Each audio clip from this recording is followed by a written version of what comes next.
Today I'm going to be working on the front bike fenders and getting the spacing correct.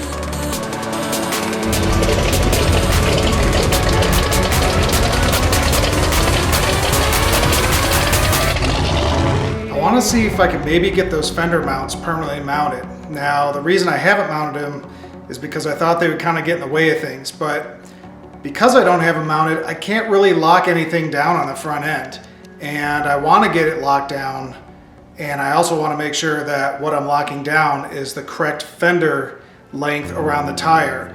So I'm going to spend maybe 30 minutes hopefully and kind of get that figured out, hopefully, and permanently mount those. And you know, I think it's going to make my life easier from here on out.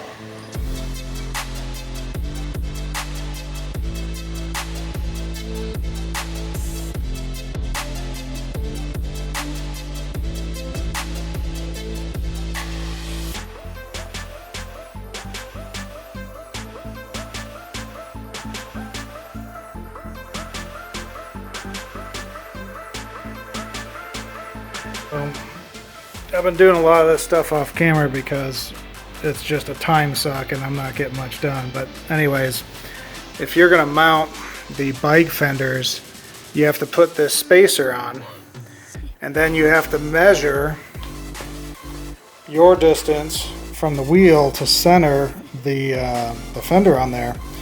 And right now this is too close, so I went to the store, got some more spacers of what I measured. And I came back and I'm still like a ½ inch off, and I think it's because the hub wasn't on 100%, and you can see there's a little wobble right now. I don't have a big huge socket to get on the hub nut, but I did get this tight, and this is way too tight to the fender, so I need to get all the way to the edge of this, bring this out more, which means not only do I need a bigger spacer, but it means I need a longer bolt by like 3/4 of an inch to bring this all out. And what's cool is when you move this, the whole fender moves with the tire, which is really cool. So this has been kind of a little bit of pain in the butt. The other thing I noticed, and this might be a version 2 versus version 1, but on version 1 they show this showing up around here, and that means this would be showing up back here, and it's not. It's way shorter. So maybe it's because I had to do some extra bends around there to get around the new panel that's in there. But in any case, I might have to actually get some of my own brake lines and finish this off. So not sure about that. And I'm actually painting my brackets that hold the end of the brake line before it goes to the nice cable over, with a nice braided hose. So I have to wait 48 hours for that stuff to cure before I could actually tack it onto the car. But I did get all the lines in and started to pin them down with rivets, so, and anchors.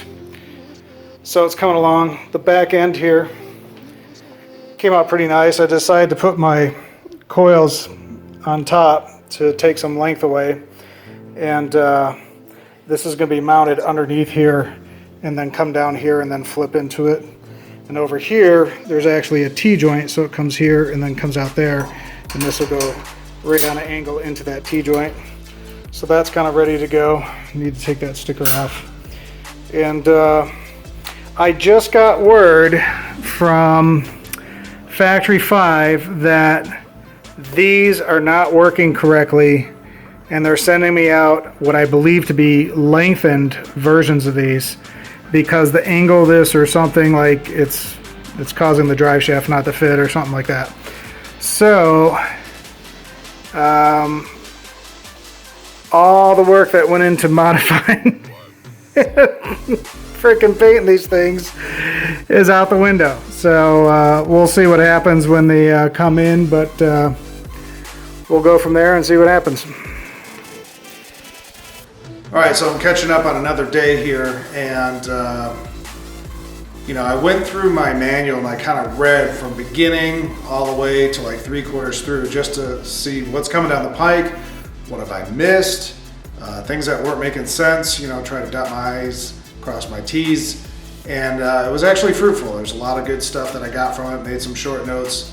But the one thing I was thinking about is this tire and wheel has been kind of a little bit loose on here, and I was looking at getting spacers because I could keep spacing out the fender mount, or I could actually push the wheel out by putting a spacer on it. And then it finally dawned on me that I didn't put the disc brake on it, or the rotor, which there's a 1/4 inch right there. So I'm gonna mock that up today and then kind of see where my spacer situation is. I think I might still need a 1/4 inch spacer, but we'll kind of put that all together, kind of see where it goes.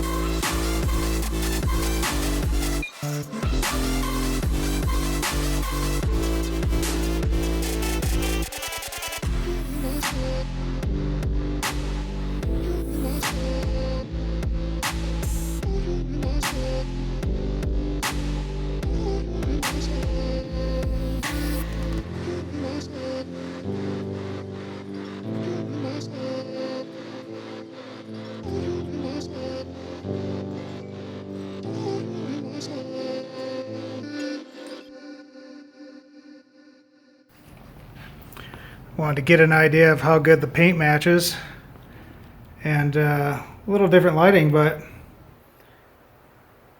looks pretty good to me. I think it's good enough that you wouldn't be able to tell the difference, but they used one of those photography analyzers that they put right up to it. Take a snapshot, it tells you what color it's supposed to be. So it's about as accurate as I could get, I guess, but it's looking nice.